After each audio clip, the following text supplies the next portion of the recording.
ராமானுஜதயாபாத்திரம் ஞானவைராக்கியபூஷணம் ஸ்ரீமத்வேங்கடநாதார்யம் வந்தே வேதாந்ததேசிகம்.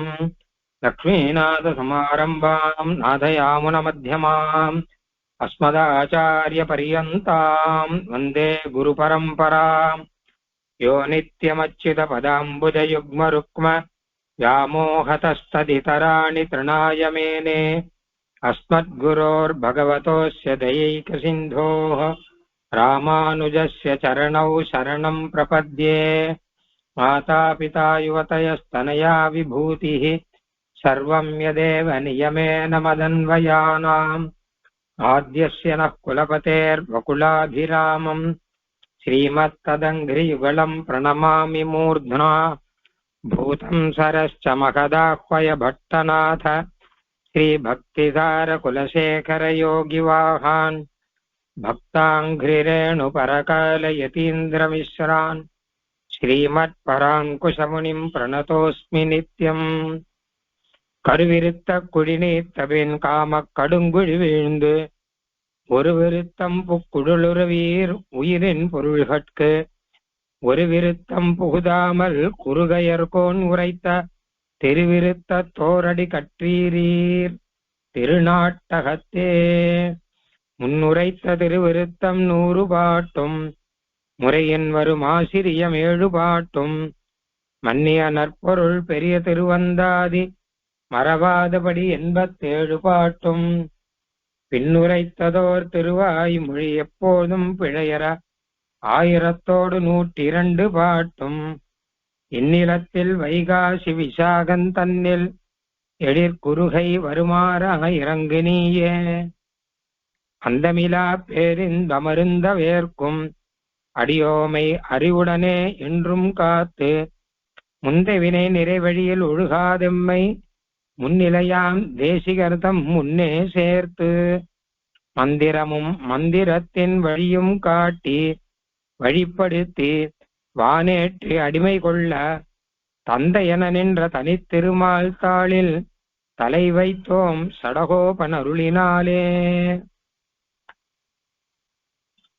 மெய் நின்று கேட்டருளாய் அடியேன் செய்யும் விண்ணப்பமே. ஆழ்வார் பெருமாளிடம் அழகாக ஒரு பிரார்த்தனையை வைத்திருக்கிறார். இப்பொழுது பெருமாள் மெய் நின்று கேட்க தயாராக இருக்கிறார். இதர காரியங்களை எல்லாம் விட்டுவிட்டு ஆழ்வார் என்ன சாதிக்கிறார் அதை நாமும் தான் கேட்போமே அப்படின்னு அந்த நிலையிலே பெருமாள் நிற்கிறார். இமையோர் தலைவா அப்படின்னு சொன்னார். நித்தியசூரிகளுக்கெல்லாம் நாயகனாக இருக்கக்கூடிய எம்பெருமான் இப்படி தமக்காக தாம் அருளி செய்யும் விண்ணப்பத்தை கேட்பதற்கு தயாராக சித்தமாக பெருமாள் எழுந்தருளி இருக்கிற நிலையை பார்த்தவுடனே ஆழ்வாருக்கு பெருமாளிடம் ஒரு வியாமோகம் வந்துவிட்டது. நமக்காக எப்படியெல்லாம் இருக்கிறார், அவரே உயிரளிப்பான் எண்ணின்ற யோனியுமாய் பிறந்தாய் அப்படிங்கிற பெருமான்.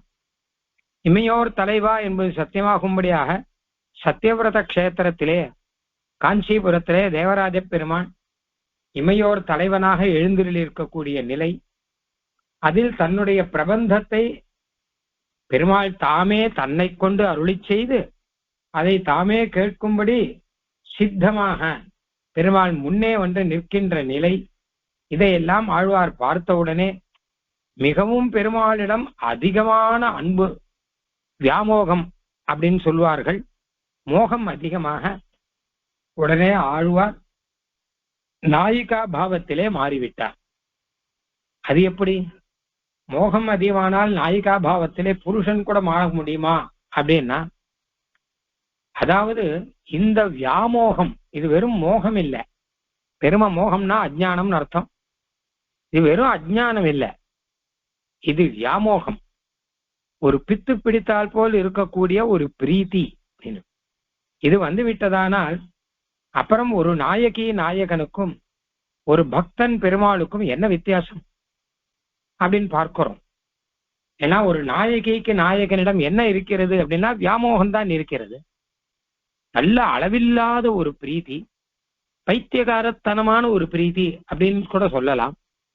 அப்படிப்பட்ட ஒரு பிரீதி, அவனையே தனக்கு உபாயமாக, அவனையே தனக்கு சேஷியாக, அவனையே தனக்கு போக்கியமாக, மற்ற விஷயங்களை எல்லாம் ஒதுக்கிவிட்டு அவனுடனே தான் இருக்க வேண்டும் என்கிற நினைவிலே அந்த அளவு வியாமோகம் முற்றி போன நாயகி ஒருத்தி.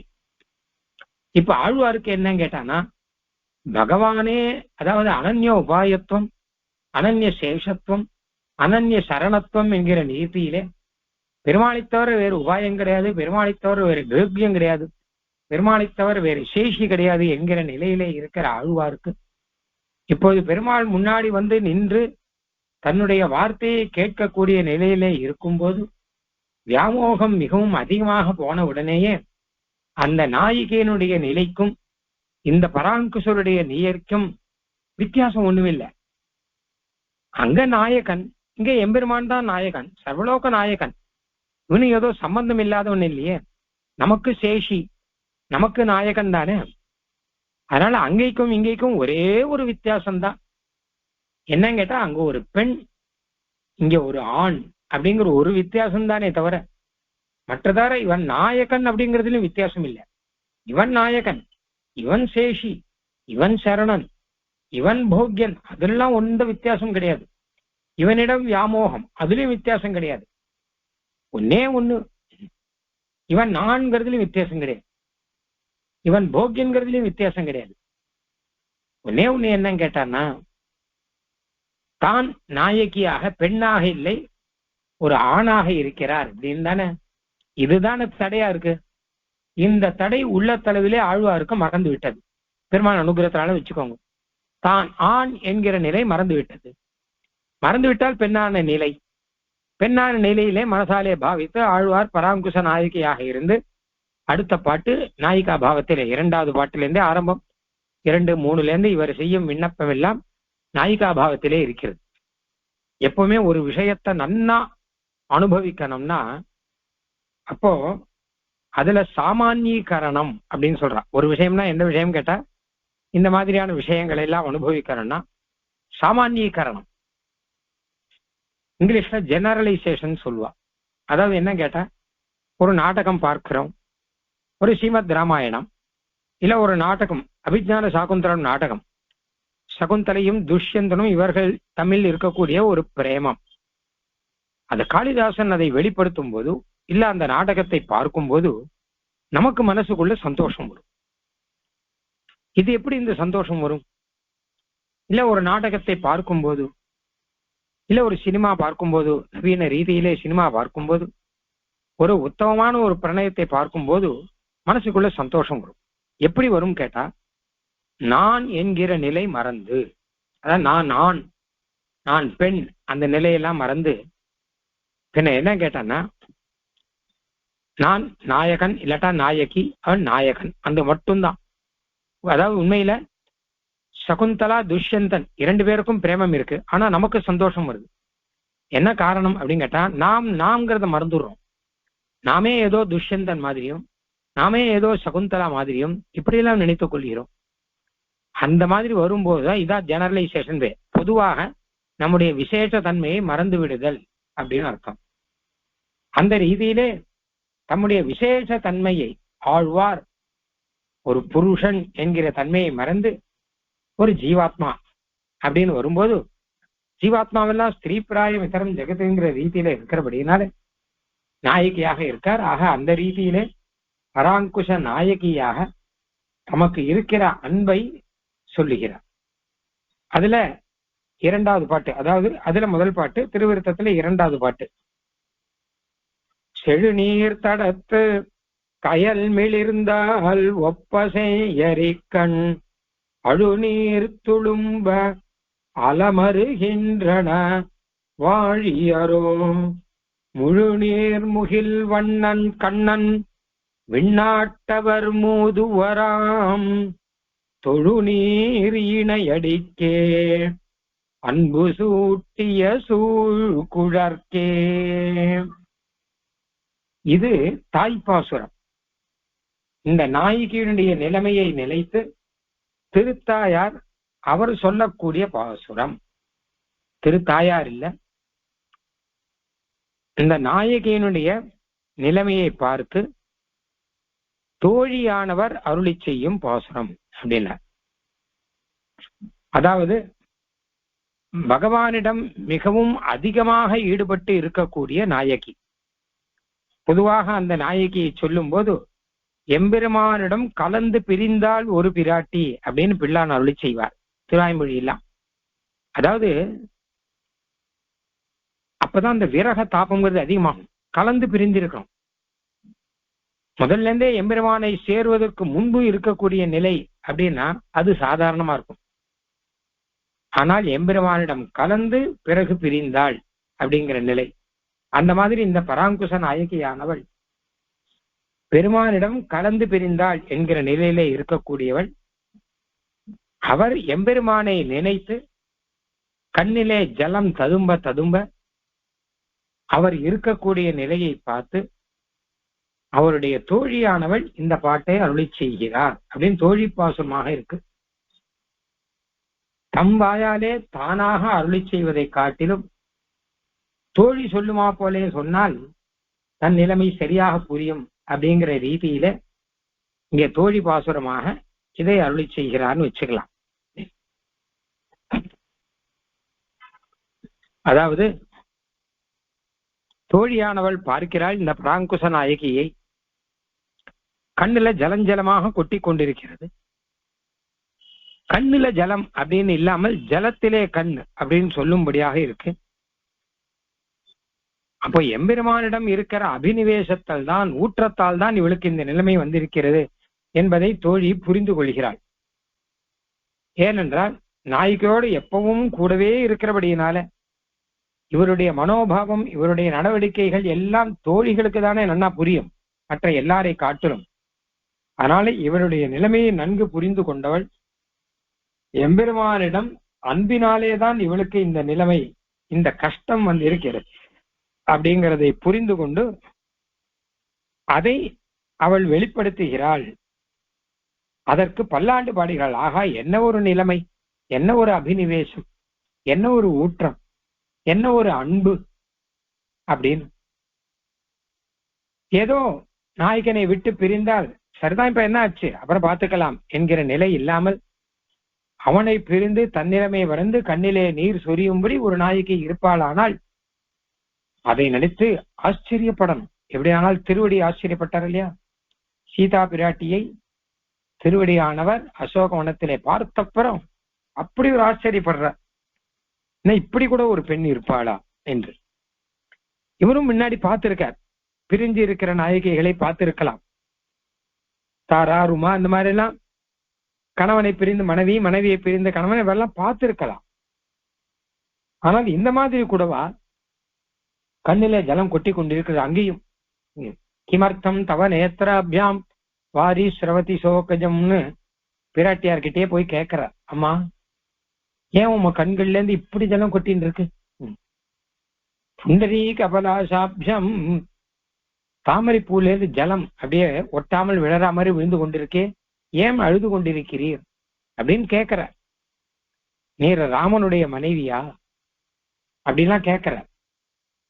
ஆக பிராட்டியினுடைய இந்த நிலைமை ரொம்ப கிருஷமான நிலைமை, ரொம்ப மலினமான ஒரு நிலைமை. இழைத்து போயிருக்கிறார், மலினமாக கொஞ்சம் அழுக்கா இருக்கார், சோகத்தினாலே முகம் வாடி இருக்கார். ஆனாலும் கூட உள்ளுக்குள்ள ஒரு தேஜஸ் அப்படின்னு ஒண்ணு இருக்கு. ரத்தனத்து மேல மேல அழுக்கு மூடினா கூட ரத்தம் ரத்தம் தானே, அதனால உள்ளுக்குள்ள ஒரு தேஜஸ்ங்கிறது இருக்கு. அதெல்லாம் பார்த்து அவருடைய சோகத்தை பார்த்து இத்தனை நாள் ஆனப்புறம் 10 மாசம் ஆனப்புறம் 9 மாசம் ஆச்சு, இருந்தாலும் இந்த நாயகனை பிரிந்து சோகத்துல இப்படி இருக்கிறாரே அப்படின்னு ஆஞ்சநேயர் பார்த்து ஆச்சரியப்படுறார் அப்படின்னு வரும். அதே மாதிரி நிலையில இந்த தோழியானவள் இந்த பராங்குச நாயகியோட கண்ணிலே இருக்கக்கூடிய ஜலத்தை பார்த்து அவள் ஆச்சரியப்பட்டு இப்படி ஒரு பிரேமம் இருப்பதே, இப்படி ஒரு அன்பு இருக்கிறதே அப்படின்னு ஆச்சரியப்பட்டு பாடுகிறார். இப்ப இந்த நாயகி கண்ணுல ஜலம் சொரிந்து கொண்டிருக்கிறாளே, இது ஏன்? வியோகத்தினாலேயா, பெருமானை நாயகனை விட்டு பிரிந்ததாலேயா அப்படின்னு கேட்டா ஆமாம் அப்படின்னு பெரியவாச்சான் பிள்ளை சாதிச்சிருக்கார். எம்பெருமானை கலந்து பிரிந்தால் ஒரு பிராட்டிங்கிற ரீதியில அவனை கலந்து பிரிந்து இருக்கிறபடினாலே இப்படி இருக்கார் அப்படின்னு. ஆனால் இன்னொரு அர்த்தமும் சொல்றா, அப்படி இல்ல, எம்பெருமானோடு சேர்ந்த நிலைதான். அப்பவே தான் இந்த கண்ணிலே ஜலம். அப்படின்னா இது ஆனந்த பாஷ்பம்னு அர்த்தம். எப்பவுமே கண்ணுல ஜலம் இருக்கு. ஆனந்தத்திலே இப்படிப்பட்ட ஒரு ஆனந்தம் நமக்கு கிடைத்திருக்கிறதேன்னு கோபிகாஸ்திரிகள் போல கண்ணனோடு குரவை கோத்த போது தம்மையும் மறந்து கண்ணை மூடிக்கொண்டு அவள்லாம் ஆடினாள் இல்லையா, அந்த மாதிரி இப்படி ஒரு நாயகன், இந்த நாயகன் நமக்கு கிடைத்திருக்கிறானேன்னு ஆனந்தத்துல அப்படியே கண்ணை மூடிக்கிறான். கோபிகாஸ்திரிகள்லாம் கண்ணை மூடிக்கிறான். ரொம்ப ஆனந்தம் அதிகமான என்ன பண்ணுவான் கேட்டா கண்ணை மூடின்றுவோம். திருவேங்கடமலையில் பெருமாளை சேவிக்க போனார் ஒருத்தர். ரொம்ப கஷ்டப்பட்டு கியூர் எல்லாம் போய் அங்க பார்த்தா பெருமாள் சேவை பார்த்தா ஆச்சரியமா இருந்தது. ஆனந்தத்துல கண்ணை மூடின்னுட்டார். திருப்பி வந்து பார்த்தா வெளியில நிக்கிறார். ஏன்னா தள்ளி விட்டுட்டாவா. அந்த மாதிரி ஆனந்தத்துல கண்ணு மூடிக்கிறார். கண்ணை மூடிக்கவே வேண்டாம். பணியரும் புதிருமாலோ என் செய்கேன் பாவியேனே அப்படிங்கிறார். கணியிருந்தனை செவ்வாய் கண்ணனை கண்ட கண்கள் பணியரும் புதிருமாலோ என் செய்கேன் பாவியேனே. ரங்கநாதனை சேவிக்கணும் போனா சேவிக்க முடியலையேங்கிறார் தொண்டடிப்புடியாழ்வார் பெரிய பெருமாளை. ஏன்னா கண்ட ஜலம் இருக்கு. கண்ட ஜலம் மறைக்கிறது. இனி திரை திவலை மோத எரியும் தொன் பரவன் மீதே தனி கிடந்தரசு செய்யும் தாமரை கண்ணனெம்மான். அப்படி இருக்கக்கூடிய ஸ்ரீரங்கத்துல அந்த ஆச்சரியமான சன்னிவேசத்துல சுத்தி காவேரி இருக்கச்ச, காவேரிக்கு அப்புறம் சோலைகள்லாம் இருக்கச்ச, வண்டின முரளும் சோலை மயிலினம் ஆளும் சோலைன்னு சோலைகள்லாம் இருக்கச்ச, அதுக்கு நடுவுல ஸ்ரீரங்கத்துல முன்காலத்துல 3 பிராகாரம் தான் மொத்தமே ஜனங்கள் இருக்கிறதே. அவ்வளவுதான், வேற ஜனங்கள் கிடையாது. 3 பிராகாரத்துல ஜனங்கள் இருந்தா அதோட அந்த நகரம் முடிஞ்சு போச்சு. அப்புறம் காவேரி தான். அப்படி இருந்த காலம். அப்போ வைகுண்டத்துல எப்படி பாகவதாலோட பகவான் இருக்கானோ அந்த மாதிரி ஸ்ரீரங்கத்துல பக்தர்களோடு கூட காவேரி நடுவுல பகவான் இருக்கிறத பார்த்து சேவிச்சோன்னா அப்போ பனியிரும் ஒரு உதிர்மாலோ என் செய்கேன் பாவியேனே. அப்படியே கண்ணுல ஜலம் வருகிறது. அவன் கிடந்ததோ ஒரு கிடக்கை கண்டு கண்ணுல ஜலம் வரைச்ச என் செய்கேங்கிற மாதிரி இந்த எம்பெருமானுடைய சௌலபிய வாத்சல்யம் சௌந்தரியம் இதெல்லாம் நினைத்து பார்த்து நாயகிக்கு கண்ணிலே ஜலம் வருகிறது. ஆக எந்த ரீதியிலுமே பகவத் பக்தர்களுக்கு கண்ணில் ஜலம் வரும். எப்படி ஆனால் பிரிஞ்சாலும் கண்ணில் ஜலம் வரும். இல்ல நல்ல கதைகள்லாம் கேட்டாலும் கண்ணில் ஜலம் வரும். ஸ்ரீ கிருஷ்ணனுடைய சரித்திரத்தை கேட்க கேட்க கண்ணில் ஜலம் வரும். அப்புறம் பகவானை பிரிஞ்சு இருக்கோமேனா ஜலம் வரும். அதனால பெருமாளுக்கு ருத்ரஹான்னு ஒரு பெயராம் சகஸ்ரநாமத்துல. சகஸ்ரநாமத்துல பெருமாளுக்கு ருத்ரஹான் பெயர். ருத்ரஹான சிவனுக்கு தானே பெயர். பெருமாளுக்கு ஏன் பெயர்னா சிவனுக்கு ஏன் பெயர் பாருங்க. சிவனுக்கு ருத்ரஹானா அனுபவன் அர்த்தம். பெருமாளுக்கு ருத்ரஹானா அழ வைக்கிறவன் அர்த்தம். தன்னுடைய பக்தர்களை அழ வைக்கிறார். சானந்த பாஷ்பம் குர்வன்னே ரோதயதீதி ருத்ரஹான்னு பட்டர் அழு செய்கிறார். தன்னுடைய பக்தர்களை எப்பவுமே அழ வைக்கிறார். ஒன்னும் ஆனந்தத்தினாலே அழ வைக்கிறார், இல்ல பிரிவிலே துக்கத்தினாலே அழ வைக்கிறார் பெருமாள். அதனால அவருக்கு ருத்ரஹான் திருநாமம். அந்த மாதிரியாக இந்த நாயகிக்கு கண்ணில் ஜலம் இருப்பதை பார்த்து இது ஆனந்தத்திலே ஆகட்டும் இல்ல பிரிந்த சோகத்திலே ஆகட்டும் எதுவானாலும் உண்மை என்னன்னு கேட்டா அவளுக்கு இருக்கக்கூடிய அத்தியந்த அபினிவேசம், ரொம்ப அதிகமான பக்தி காதல் அப்படின்னு அதை நினைத்து பார்த்து தோழியானவள் ஆச்சரியப்பட்டு இந்த மாதிரி நமக்கெல்லாம் இருக்கும் இருக்காதே, ஆனா நாயகனிடம் இப்படி ஒரு பிரேமம் இருக்கிறதே அப்படின்னு நினைத்து அதை கொண்டாடி பாடுகிற பாசுரம் இது. தெழுநீர் தடத்து கயல் மேலிருந்தால் ஒப்பசே எரிக்கண் அழுநீர் துளும்ப அலமருகின்றன வாழியரோ முழுநீர் முகில் வண்ணன் கண்ணன் விண்ணாட்டவர் மூதுவராம் தொழுநீர் இணையடிக்கே அன்பு சூட்டிய சூழ் குழற்கே. இந்த பெண்ணானவள் முழுநீர் முகில்வண்ணன் கண்ணன் விண்ணாட்டவர் மூதுவராம். அதாவது முழுநீர் முகில் வண்ணன் நல்ல மேக சியாமலன், மொத்தமும் நீர் நிறைந்த மேகம் போலே ஒரு கருத்த திருமேனியுடைய கண்ணன் விண்ணாட்டவர் மூதுவராம்னு நித்திய சூரிகள் பரமபத வாசிகள் யார் இருக்காளோ அவளாலே தொழப்படும் திருவடிகளை உடையவன். விண்ணாட்டவர் மூதுவராம் தொழுநீர் இணை அடி. அப்படிப்பட்ட திருவடியை உடையவன். அந்த திருவடியிலே ஆசை வைத்தாள் இவள், இந்த நாயகி, இந்த பராங்குஷ நாயகி. அந்த திருவடிக்கு தன்னுடைய காதலையே பூவாக சூட்டினாள். அன்பு சூட்டிய சூழ் குழற்கே. ஆச்சரியமான குழல் உடையவள் இவள். தன்னுடைய குழலிலே இருக்கக்கூடிய பூவை அப்படியே திருவடியிலே சமர்ப்பிக்கிறாள் போல இருக்கு. அப்படி இல்ல, அன்பு என்கிற புஷ்பத்தை திருவடியிலே சமர்ப்பிக்கிறாள். வாசகம் செய் மாலையே வான் பட்டாடி மக்தேன்னு சொல்ற மாதிரியாக அன்பையே ஒரு மாலையாக ஆக்கி அதையே எம்பெருமான் திருவடியிடம் சமர்ப்பித்திருக்கிறாளே. அப்ப இவள் எப்படி இருக்காள் தெரியுமா?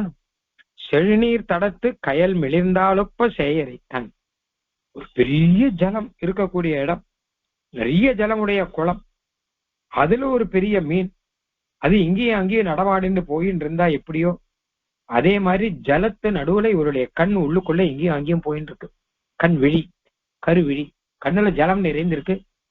உள்ள கருவிழி மேலும் கீழுமாக அது துதும்பி ததும்பி இங்கேயும் அங்கேயுமாக போய்கொண்டு இருப்பதை பார்த்தால், தடுமாறி இருப்பதை பார்த்தால், ஒரு பெரிய ஜலம் நிறைந்த இடத்திலே ஒரு பெரிய மீனானது, அது சரி நீர் தொட்டிக்குள்ள பார்த்தா கூட தெரியும், இங்கேயும் அங்கேயும் போயின்னு இருக்கா மாதிரி போயின்னு இருக்கேன். அழுநீர் துளும்ப, அழுவதால் உண்டான அந்த ஜலம் ததும்ப இந்த கண்ணானது அலமருகின்றன, தடுமாறிக்கொண்டு நிற்கின்றன. வாழியரோ, வாழி வாழிங்கிற அரோங்கிறதுக்கு அர்த்தம் கிடையாது. வாழி, இந்த நிலைமைக்கு பல்லாண்டு, இவளுக்கு பல்லாண்டு பாடுவனா, கண்ணனுக்கு பல்லாண்டு பாடுவனா, இல்ல அடிவமோடும் நின்னோடும் இவ ரெண்டு பேருக்கும் பல்லாண்டா? இந்த ரெண்டு வேண்டாம், இந்த நிலைமைக்கு பல்லாண்டு. இந்த பக்தி இருக்கோ இல்லையோ இதுக்கு பல்லாண்டு, இந்த அன்பு இருக்கோ இல்லையோ இதுக்கு பல்லாண்டு. ஆழ்வார் சொன்ன மாதிரி இந்த அன்புக்கு பல்லாண்டு பாடினவர் யாருன்னா தேசிகன் தான். ஏன்னா வாழி சரணாகதி என்னும் சாருடன் மற்றொன்றை அரணாக கொள்ளாதார் அன்புன்னு போட்டார். அன்புக்கு வாழி. யாரு சரணாகதி பண்ணாலோ அவ பெருமாள் கிட்ட எத்தனை பிரேமம் வச்சு சரணாகதி பண்ணியிருக்கா, அந்த பிரேமத்துக்கு வாழி அப்படிங்கிற. வாழி அருளாளர், வாழி அணி அத்திகிரி, வாழி எதிராசன் வாசகத்தோன்னு சொல்லும் போது வாழி அன்பு, சரணாகதி பண்ணவர்களுடைய அன்பு இருக்கோ இல்லையோ அது வாழிங்கிற. அந்த மாதிரி இந்த பெண்மனுடைய அன்புக்கு வாழி என்று சொல்லும்படியாக வாழியரோ செழுநீர் தடத்து கயல் மெலிந்தால் ஒப்பசேயரிக்கண் அழுநீர் துளும்ப அலமருகின்றன வாழியரோ. ரொம்ப அழகான ஆச்சரியமான ஒரு பாட்டு. அதாவது ஒரு சாதாரணமான ஒரு சின்ன மீன் ஒண்ணு, நான் மீன் தொட்டி சொன்னேன் இல்லையா, ஆத்துல மீன் தொட்டி இருக்கும், மீன் தொட்டில மீன் இருக்கும், அது இங்க அங்கேயும் போயின்னு இருக்கும். அந்த மாதிரி இல்ல, இது செழுநீர், நிறைய ஜலம் இருக்கு. அந்த ஜலத்துல பெரிய மீன் ஒண்ணு இருக்கு. ஏன்னு கேட்டான்னா இவள் கண்ணுல இருக்கக்கூடிய ஜலம் அது அப்படியே வாரி இறைக்கலாம் போல. கங்குலும் பகலும் கந்துயில் எரியாள் கண்ண நீர் கைகளால் இறைக்கும். கண்ணுல இருக்கிற ஜலத்தை கையால வாங்கி இறைக்கலாம் போல, அந்த அளவு ஜலம் இருக்கா. பிள்ளான் சாதிக்கிற இவள் கண்ண நீரை கைகளாலே இறைக்க முடியாதுன்னு தெரிஞ்சுட்டே சமுத்திரத்தை கையால இறைக்கிற மாதிரி இறைக்கிறாள் அப்படின்னு சொல்ற. அந்த அளவு ஜலம் இருக்கும். ஏன்னா அவனையே நினைத்து நினைத்து அந்த நினைவிலேயே ஊறி இருக்கிற அப்படின்னாலே அப்படியே இருக்கு. சங்கு சக்கரங்கள் என்று கை கூப்போன்னு வரும். அந்த மாதிரி இது செழு நீர், சாதாரண ஜலம் கிடையாது, நிறைய சமிருத்தியா இருக்கக்கூடிய ஜலம் அப்படின்னு அர்த்தம். செழுநீர் தடத்து அந்த ஜலம் இருக்கக்கூடிய பெரிய குளம், அதுல கயல் மெளி இருந்தால் அதுல பெரிய மீன். அந்த குளத்துக்கு ஏத்த மாதிரி, அந்தந்த இடத்துக்கு ஏத்த மாதிரி தானே மீன் இருக்கும். சின்ன தொட்டியில சின்னதா இருக்கும் அப்படின்னு. ஆனால் பெருசா ஒரு குளம், பெரிய கடல் போலே இருக்கக்கூடிய ஒரு ஒரு குளம், அந்த குடலிலே அந்த குளத்திலே அந்த குளத்துக்கு ஏற்ற மாதிரியான ஒரு ரூபத்திலே பெரிய உருவத்திலே இருக்கக்கூடிய ஒரு மீன். அது அந்த குளம் முழுக்க குழம்பும்படி இந்த பக்கம் அந்த பக்கம் போயின்னு இருக்கு. செழுநீர் தடத்து கயல் மிளிர்ந்தால், ஒரு கயல்னா மீனானது, அது மிளிர்ந்தால் அப்படின்னா நடமாடிக்கொண்டே இருந்தால் போல. கயல் மிளிர்ந்தால் ஒப்பசே எரி கண், அப்படிப்பட்ட கண்ணு. அது சாதாரண கண் இல்ல, சே எரினா சிவந்த அரி, செவ்வரி ஓடி அப்படின்னு சொல்றா இல்லையோ. அப்போ கரிவாகி புடை பறந்து மிளிர்ந்து செவ்வரி ஓடின்னு சொன்ன மாதிரி கருப்பா இருக்கணும், கரியவாகி கருப்பா இருக்கணும், புடை பறந்து பெருசா இருக்கணும், மிளிர்ந்து பிரகாசமா இருக்கணும், செவ்வரி ஓடி நடுவுல சிவந்த வரி இருக்கணும். அந்த மாதிரி இவளுடைய கண் அப்படி இருக்கான்.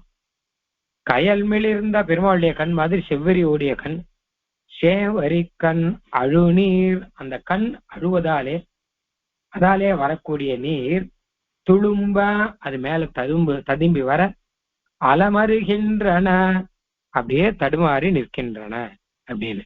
எதுன்னா அந்த கண்கள்லாம், கண் அப்படியே ஜலம் வர, அப்ப கண் அப்படியே தடுமாறி நிற்கிறது. யார் வரா யார் போறான்னு தெரியாது, எதிர்க்க நிக்கிறவன் தெரியாது. அந்த மாதிரி நிலையில கண்ட ஜலம் வந்துட்டு அழுநீர் துளும்ப அலமருகின்றன வாழியரோ. இது வாழி, இந்த நிலைமை எப்பவுமே இருக்க வேண்டும் அப்படின்னு அர்த்தம். கண்ணனை கண்ட கண்கள் பனியரும் பொழுதினுமாலோ அப்படின்னு சொன்ன நிலைமையிலே இருக்க, அங்கேயும் கண்ணன் தானே. அப்புறம் எதனாலே அப்படின்னு கேட்டா, இந்த பெண்ணுக்கு, எந்த பெண்ணுக்கு? முழுநீர் முகில்வண்ணன் கண்ணன் விண்ணாட்டவர் மூதுவராம் தொழுநீர் இணையடிக்கே அன்பு சூட்டிய சூழ் குழற்கே. கண்ணன் திருவடியிலே தன்னுடைய அன்பை செலுத்தினவள். அதுவும் அவன் எப்படிப்பட்டவன்னா முழுநீர் முகில்வண்ணன் கண்ணன் அப்படின்னா, அதாவது மொத்த ஜலத்தையும் எடுத்துக்கொண்ட ஒரு முகில் மேகம்.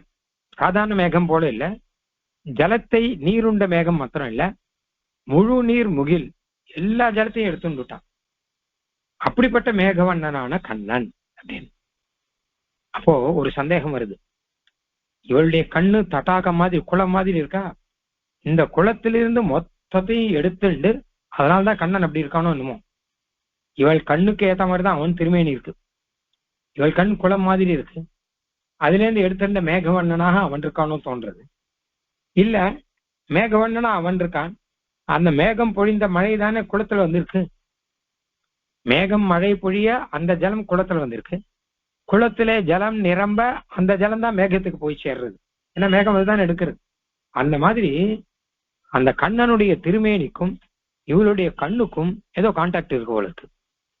இவளுடைய கண்ணில இருந்துதான் அவனுக்கு மேக சியாமலனா இருக்கானா, இல்ல அந்த மேக சியாமலன் பெய்த மழையினால்தான் இவ கண் இப்படி இருக்கா அப்படின்னு சொல்லும்படி இரண்டு பேருக்கும் சம்பந்தம் இருக்கான். அப்போ முழு நீர் முகில் வண்ணன் அப்படி இருக்கிறவன் கண்ணன் அப்படின்னா உத்தம சுவாமி அழகா சொல்ற, இவள் கண்ணுக்கே உரியவன், அதனாலே கண்ணன். கண்ணன்னா 1000 அர்த்தம் இருக்கட்டும். இந்த இடத்துல என்ன அர்த்தம் அப்படின்னு கேட்டான்னா, இவள் கண்ணுக்கு கண்ணானவன் அப்படின்னு அர்த்தம். இவளுடைய கண்ணுக்கு அவன் கண்ணானவன், கண்ணுக்கு கண்ணாக இருப்பவன், அதனாலே கண்ணன். கண்ணன்னா ரக்ஷகன் ஒரு அர்த்தம். கிருஷ்ணன்கிறதா கண்ணன் ஆச்சு அப்படிங்கிறா. எல்லாம் இருக்கட்டும், இவள் கண் அதனாலே அவன் கண்ணன் அப்படின்னு. இவள் கண்ணுக்கு ஏத்த மாதிரி அவன் பேர் வச்சுட்டு இருக்கான் போல இருக்கு. அப்படிப்பட்ட முழு நீர் முகில் வண்ணன், அந்த கண்ணுக்கு அந்த கண்ணனுக்கு ஏத்த மாதிரி கண் இவகிட்ட இருக்கு. நான் ராகவர்கதி வைதேகி தஞ்சேயம் அசிதேக்ஷனா அப்படின்னு சொன்ன மாதிரி உண்மையில என்ன கேட்டான்னா, இவருடைய கண் அழகு இப்படி இருக்குன்னு கேட்டான்னா, எல்லாரையும் மயக்கக்கூடிய, கண்ணனையே மயக்கக்கூடிய கண்ணழகு. முழு நீர்முகில் வண்ணன் கண்ணன். அடுத்த பாட்டுல வரப்போகுது. விண்ணாட்டவர் மூதுவராம் தொழு நீர் இணையடிக்கே. விண்ணாட்டவர் மூதுவர் அப்படின்னா அனாதியாக இருக்க, மூதுவர்னா அனாதியா இருக்கக்கூடியவர். விண்ணாட்டவர் நித்திய சூரிகள். அவாலாம் தொழும்படியாக. நீர்னா இங்க தன்மைன்னு அர்த்தம். போன பாட்டில் நீர்மை பார்த்தோம் இல்லையோ. அவெல்லாம் தொழக்கூடிய தன்மை உடையவன் எம்பெருமான், அவனுடைய இணையடி. விண்ணாட்டவர் மூதுவராம் தொழு நீர் இணையடிக்கே. இந்த பாட்டில அந்த இமையோர் தலைவா அப்படிங்கறத விடல பாருங்க. விண்ணாட்டவர் மூதுவராம் அப்படின்னு சொல்ற. அப்படிப்பட்ட விண்ணாட்டவர் மூதுவராம் விண்ணாட்டவர் அனாதியா இருக்கக்கூடிய நித்திய சூரிகள் தொழக்கூடிய தன்மையுடைய இணையடிக்கே, 2 திருவடிக்கே அன்பு சூட்டிய சூழ் குழற்கே. அந்த திருவடிக்கு அன்பை சூட்டினாள் இந்த பெண்ணானவள். அழகான அந்த பாட்டு தான் ஞாபகம் வரும். இப்போ என்னானாலும் பூசும் சார்ந்து என் நெஞ்சமே புனையும் கண்ணி எனதுடைய வாசகம் செய் மாலையே வான்பட்ட ஆடியமக்தே தேசமான அணிகலனும் என் கைகூப்பு செய்கையே அப்படின்னு.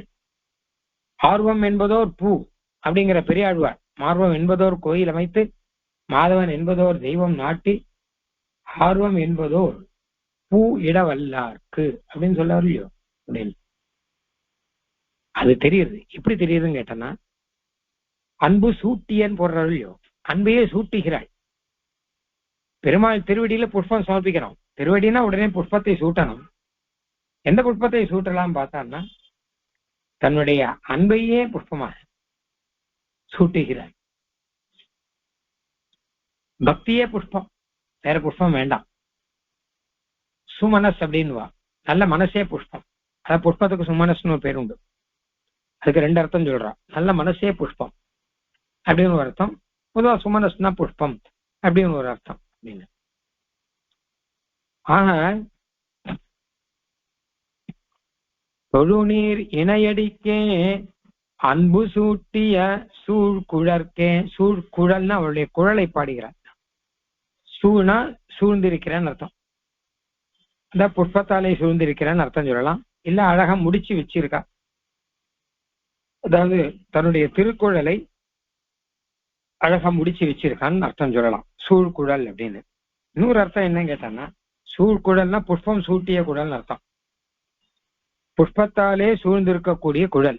அது எப்படி தெரியுதுன்னா, அன்பு சூட்டியன்னு சொல்றாள் இல்லையோ. ஆக அந்த நாயகனுடைய திருவடியிலே தன்னுடைய சிரஸ் படும்படி இவள் வைக்க, அந்த குழலிலே இருக்கக்கூடிய புஷ்பம் நாயகனுடைய திருவடியிலே பட, அப்ப நாயகன் இந்த புஷ்பம் இருக்கே இதுதான் அன்பு என்கிற புஷ்பம் அப்படின்னு சூடி கொடுத்த நாச்சியார் புஷ்பத்தை பெருமாள் ஏத்துண்டார் இல்லையா. சூடி கொடுத்த புஷ்பத்தையே ஏன் அப்படின்னு கேட்டான்னா, அது வெறும் புஷ்பம் இல்லையே, அது சூடி கொடுத்த நாச்சியாருடைய பிரேமம் தான் அதுல இருக்கு. அந்த மாதிரி இவள் திருவடியில தன்னுடைய திருக்குறளில் இருந்து அந்த புஷ்பம் படும்படி அப்படி செவிச்சான்னா, உடனே அதை அன்பை சூட்டியதாக பெருமாள் நினைக்கிறான். கோலமாம் என் சென்னிக்கு உன் கமலமன்ன குறை கடலே அப்படிங்கிற மாதிரி. இப்ப என்ன கேட்டான்னா, பெருமாள் திருவடிங்கிறது இவளுடைய தலைக்கு புஷ்பமா இருக்கு, இவர் தலையில இருக்கிற புஷ்பம்ங்கிறது பெருமாள் திருவடிக்கு அது ஒரு அலங்காரமா இருக்கு. அப்படி ரெண்டும் வச்சுக்கலாம். தொழுநீர் இணையடிக்கே அன்பு சூட்டிய சூழ்குழற்கே. அப்படி ஆச்சரியமான திருக்குறளை உடையவள், சூழ்குழலை உடையவள். அந்த சூழ்குழற்கு அப்படி இருக்கக்கூடிய அந்த பெண்ணுக்கு, சூழ்குழலை உடைய பெண்ணுக்கு அழுநீர் துளும்ப அலமரு கண்ணெல்லாம் ஜலம் சுரிகின்றன வாழி. அப்போ அதற்கு வாழி அப்படிங்கிற. ஸ்ரீமத் பராங்குச முனீந்திர மனோ நிவாசாத் அப்படின்னு ஒரு ஆழ்வாருடைய ஸ்லோகம் அதிமானுஷ ஸ்லோகத்துல வியாக்கியானத்துல எடுத்திருக்காங்க. தஜ்ஜானுராக ரசமஜ்ஜனம் அஞ்சசாப்யாம் அத்யாப்யநாரத ததுத்தித ராகயோகம் ஸ்ரீரங்கராஜ சரணாம்புஜம் அப்படின்னு. அதாவது நம்மாழ்வார் அப்படிங்கிறவர் அவருடைய மனச புஷ்பமா சமர்ப்பிக்கிறார். அந்த மனசோடு கூட அவருடைய அனுராகம், பக்தி, பிரீத்தி அதெல்லாம் கலந்து இருக்கு. அதெல்லாம் கலந்து பெருமான் திருவடியானது இருக்கு அப்படின்னு ரங்கராஜனுடைய திருவடியில. அந்த திருவடியை நாம செவிக்கும் போது, மெதுவாக செவிக்கும் போது, அதோடு கூட பெருமாள் திருவடியோடு அப்படியே நம்ம சிரஸ்ல படும்போது, அப்போ ஆழ்வார் அனுகிரகத்தோட நமக்கு கிடைக்கிறது. அந்த அனுராகம் இப்பவும் இருக்கிறபடினால்தான் நமக்கு பெருமாள் திருவடி பரமபோக்கியமா இருக்கு அப்படின்னு அர்த்தம் அப்படின்னு. ஆக இணையடிக்கே அன்பு சூட்டிய சூழ்குழற்கே, அன்பு சூட்டியங்கிறபடினால பெருமாள் திருவடியிலே அலங்காரமாக இதை சமர்ப்பித்தான்னு அர்த்தம் கிடைக்கிறது. பெருமாளும் இதை அன்பாக நினைத்து ஏற்றுக்கொண்டான் அப்படிங்கிற அர்த்தம் கிடைக்கிறது இல்ல. அப்போ செழுநீர் தடத்து கயல் மிளிர்ந்தால் ஒப்ப சேயரிக்கண் அழுநீர் துடும்ப அலமழுகின்றன வாரியரும். வாழினா இதுக்கெல்லாம் பல்லாண்டு பாடணும். ஏன்னா இப்படிப்பட்ட நிலைமை. என்ன ஒரு கேள்வி, என்ன சுவாமி இந்த பெண்ணு அழுதுன்னு இருக்கா, அதை போய் வாழி அப்படின்னா நீ அழுதுண்டே இருக்கணும் அப்படின்னு அர்த்தமா அப்படின்னு கேட்டா, ஆமாம், பகவத் பாவத்துல அழுதுண்டே இருக்கணும். பகவத் விரகம் இருந்தா அந்த விரகத்துல இருக்கிற அழுகைங்கிறது மாறி போய் சங்கமத்தாலே இருக்கக்கூடிய அழுகைங்கிறது வரணும். ஏன்னா சேர்ந்து இருந்தாலும் அழுகை தானே. அதனால ஏதோ ஒரு அழுகை இருக்கணும். பிறகு அழுகை போய் சங்கம அழுகை அப்படிங்கிறது இருக்கணும். அதனால இது வாழி அப்படின்னு சொல்லலாம். எப்படியானால் வன்பொன்னி போராறு போல் வரும் கண்ணநீர் கொண்டு அரங்கன் கோயில் திருமுற்றம் சேரிசை தொண்டர் சேவடி செழுஞ்சேரு என் சென்னி கனிவனேன். குலசேகரர் பாசுரம். ரங்கநாதனுடைய திருமுற்றத்திலே இருக்கக்கூடிய பாகவதர்கள் அவர்கள் அழுகும் போது அந்த ஜலம் பட்டு அந்த இடமெல்லாம் சேராக அந்த சேரை எடுத்து நான் பூசிப்பேங்கிற அப்படி இருக்கான். பண் பொன்னி பேராறு போல் காவிரி வெளியில இருக்கு மாத்திரம் இல்ல, ரங்கநாதருக்கு உள்ளுக்குள்ள இருக்கான். நான் இவ கண்ணெல்லாம் காவிரியா இருக்கான். அப்படி திருமுற்றம் சேரிசை அரங்கன் கோயில் திருமுற்றம் சேராக ஆக்குகிறார்களே. அந்த மாதிரி இவளுடைய இந்த நிலைமை எம்பெருமானோடு கூட இருக்கக்கூடிய இந்த அன்புங்கிறது அது என்றென்றும் இருக்க வேணும் என்பதாக அதற்கு பல்லாண்டு பாட வாழி அப்படின்னு சொல்றார். ஏன்னா சீதா பிராட்டி கிட்ட கேட்ட மாதிரியாக ஆஞ்சநேயர் ஆச்சரியப்பட்டு கிமர்த்தம் தவ நேத்திராபியாம் வாரிசிரவதி சோகதுன்னு சொன்னார் இல்லையோ. உன் கண்ணுல ஜலம் வந்தா ராவணருக்கு நாசம் வந்துடும். நீர் அழக்கூடாது. பதிவிரதா ஸ்திரீ கண்ணில் ஜலம் வரக்கூடாது. ஒரு நல்ல பதிவிரதா ஸ்திரீ குடும்பஸ்திரீ கண்ணில் ஜலம் வந்தா அந்த இடத்துல அனர்த்தம் தான் வரும். அந்த ராஜ்யத்துக்கே அனர்த்தம் வரும். அது ராவணனுக்கு வரப்போறது, அது இருக்கட்டும். ஆனால் சீதா பிராட்டி ஏன் இப்படி இருக்கார், பெருமாளை பிரிஞ்சு இருக்காருன்னா, சீதா பிராட்டிக்கு உண்மையில பிரிவுங்கிறது கிடையாது, நமக்கே தெரியும். பெருமாளோட எப்பவுமே சேர்ந்துதான் இருக்கார். இப்ப பிரியறதா அபிநயம் பண்றார். அப்போ பிரிஞ்சு இருக்கக்கூடிய பக்தர்கள் எப்படி இருப்பாங்கிறத காமிக்கிறாராம் அவனே நினைவாக. அப்போ ஸ்ரீ வைஷ்ணவர்கள் கண்ணீரும் கம்பளியுமாக பகவத் வியோகத்திலே கண்ணீரும் கம்பளியுமாக இருப்பது ஸ்ரீ வைஷ்ணவனுக்கு சொரூபம்ங்கிற பெரியவாச்சாம்பிள்ளை. ஒரு ஸ்ரீ வைஷ்ணவன்னா அந்த அடையாளம் இதுல பார்த்தா தெரியும். பெருமாளை சேவிச்சாலும் கண்ணில் ஜலம் வரும், செவி காட்டாலும் கண்ணில் ஜலம் வரும்.